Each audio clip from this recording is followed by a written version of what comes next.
Hi, I am Khemraj sir and you are welcome to my YouTube channel Learn with Khemraj sir. विद्यार्थी मित्रांनो, आपण figures of speech याबद्दलचा पहिला part आणि दुसरा पार्ट असे दोन व्हिडिओज अपलोड केलेले आहेत, ते पाहून घ्या. आणि आज आपण फिगर ऑफ स्पीच मध्ये थर्ड पार्टला सुरुवात करूया. सो तुम्ही जर माझ्या चॅनलवरती नवीन असाल तर प्लीज चॅनलला सबस्क्राईब करा आणि बेल बटनला प्रेस करा, म्हणजे अपकमिंग व्हिडिओचे नोटिफिकेशन तुम्हाला येत राहतील. So let us start figure of speech number 13. Exclamation. Exclamatory sentence तुम्हाला माहिती आहे, ज्याला आपण उद्गारवाचक वाक्य म्हणतो. एक्सक्लामेशन मध्ये काय होत असते की आपण आपल्या मनातील एखादे उद्गार, एखाद्या आपल्या भावना आपण त्याच्यात एक्सक्लेम केलेल्या असतो, म्हणजे उद्गारलेल्या असतो, म्हणून त्याला आपण एक्सक्लॅमेटरी सेंटेन्स म्हणतो. तर एक्सक्लॅमेशन हा फिगर ऑफ स्पीच असा आहे की ज्याच्यामध्ये काय होत असते बघा, ज्या ओळीत उद्गारवाचक भावना व्यक्त केली असते तेथे हा अलंकार असतो. Let us see the examples of the figure of speech exclamation. Yours is the earth and everything in it, and which is more, you will be a man, my son. In this line, a father is giving advice to his son. एक वडील आपल्या मुलाला या कवितेमध्ये advice करतो आणि त्या ठिकाणी उद्गारवाचक चिन्ह मीन्स एक्सक्लामेशन मार्क तिथे आलेला आहे. And so there is the figure of speech exclamation. So don't forget, if there is exclamation mark in any line of a poem, you can say that there is the figure of speech exclamation. In this line, poet shows his exclamation. असं त्याचं explanation तुम्ही लिहू शकता. Then figure of speech number 14, interrogation. Interrogative sentence you know very well. प्रश्नार्थी वाक्य. काय असतो त्याच्यामध्ये? प्रश्नार्थी वाक्यामध्ये प्रश्न विचारले जाते आणि त्याचं इंडिकेशन काय आहे? कसं ओळखू आपण की हा प्रश्नार्थी वाक्य आहे? Question mark. At the end of the sentence there is question mark. Okay. So then what will be in the figure of speech interrogation. मग इंट्रोगेशन फिगर ऑफ स्पीच मध्ये काय असेल? There might be a question mark also. तिथे सुद्धा question mark असू शकेल, isn't it? So if there is a question in a line of a poem, एखाद्या कवितेच्या एखाद्या ओळीमध्ये प्रश्न विचारला असेल, and no need to give its answer, आणि त्याचे उत्तर देणे अपेक्षित नसेल, कुणी त्याची उत्तर द्यावी ह्या उद्देशानं तो प्रश्न विचारलेला नसतो. मी माणूस नाही का असं जेव्हा एखादा व्यक्ती म्हणतो तर त्याची उत्तर हो नाही देण्याची गरज नाही आहे. तो माणूसच असतो म्हणून तो म्हणतो की मी माणूस नाही आहे का, मला भावना नाही आहेत का, असं आपण म्हणतो. म्हणजे त्या ठिकाणी प्रश्न निर्माण केलाय पण उत्तर देणे अपेक्षित तिथे नसतो. तर ज्या ओळीमध्ये विचारावर जोर देण्यासाठी प्रश्न विचारलेला असतो मात्र उत्तराची अपेक्षा नसते, तिथे इंट्रोगेशन फिगर ऑफ स्पीच असते आणि त्या ठिकाणी प्रश्न चिन्ह आलेला असतो, क्वेश्चन मार्क त्या ठिकाणी असतो. तर example, how can we live if there are no trees. The poet has asked the question. कवीने प्रश्न विचारलाय, कसं जगू शकतो आपण जर झाडेच नसतील? उत्तर देणे अपेक्षित नाही, पण आपल्याला माहित आहे की खरंच झाडे नसतील तर आपण जगू शकत नाही. Because we need oxygen and that get from trees. So there is a question mark and so in that line there is interrogation figure of speech. Next example, is it possible to survive without air? Survive means जीवन जगणे, without air म्हणजे हवे विना. Is it possible? No. So no need to answer. त्याची उत्तर देणं आपल्याला अपेक्षित नाही, पण प्रश्न विचारलाय त्या लाईन मध्ये की is it possible to survive without air. So there is figures of speech interrogation. A question is asked to make an effective statement. Explanation आपल्याला लिहायचं आहे. A question is asked to make an effective statement. Okay.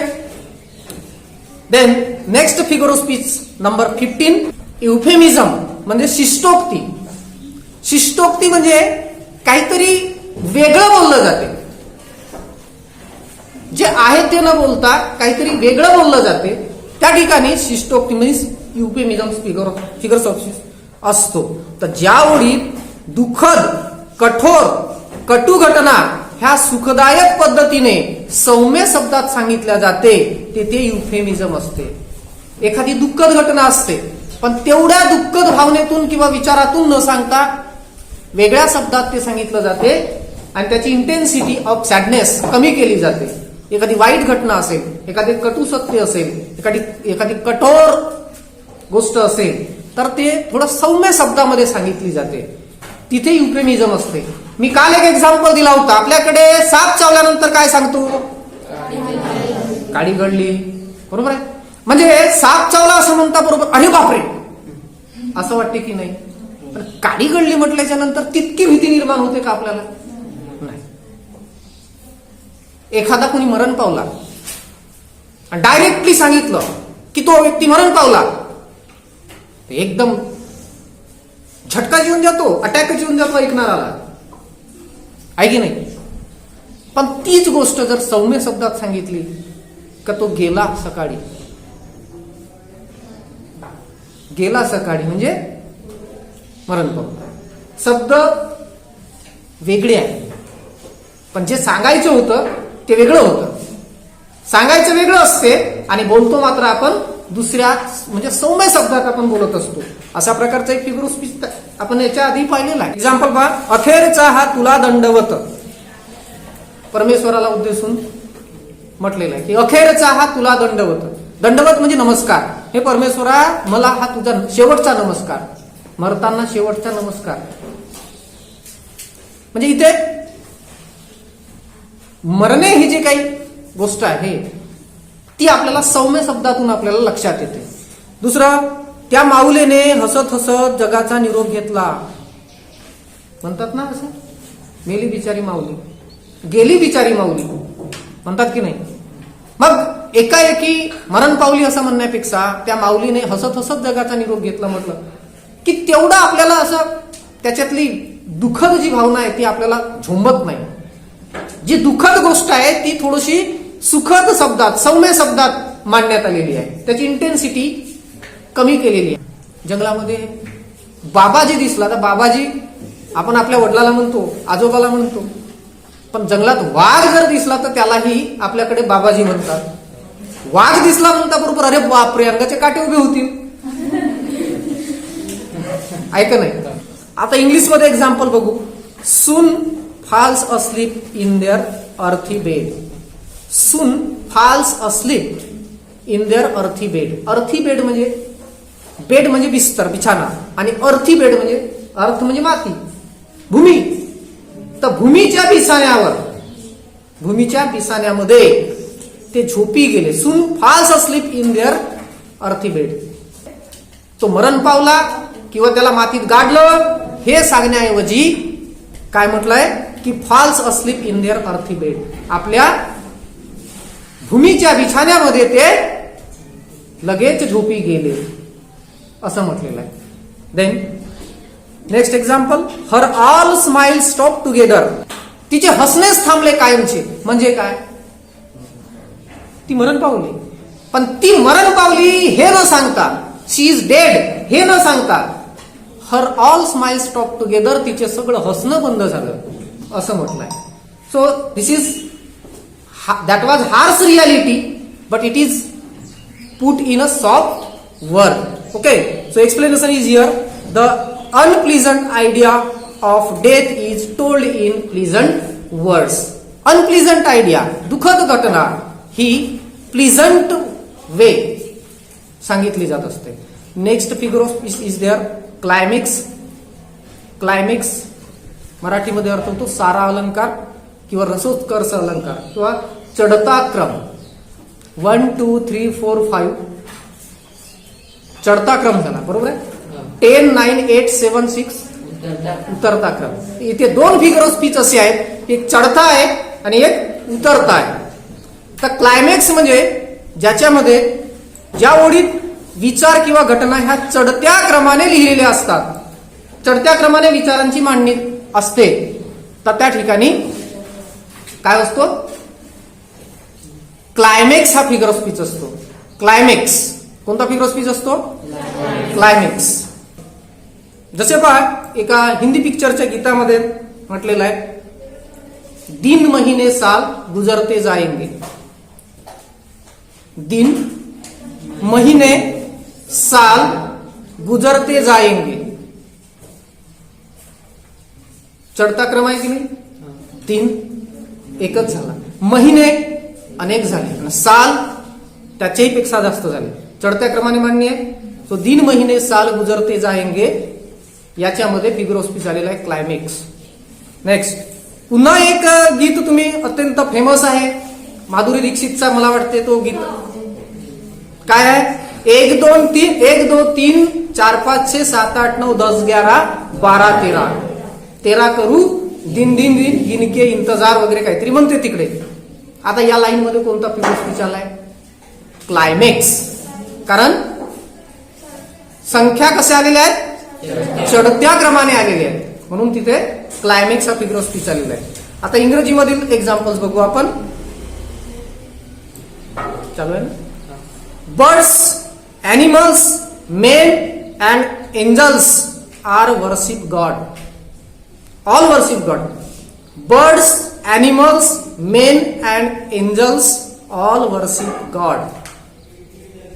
पक्षी, प्राणी, मनुष्य आणि angels.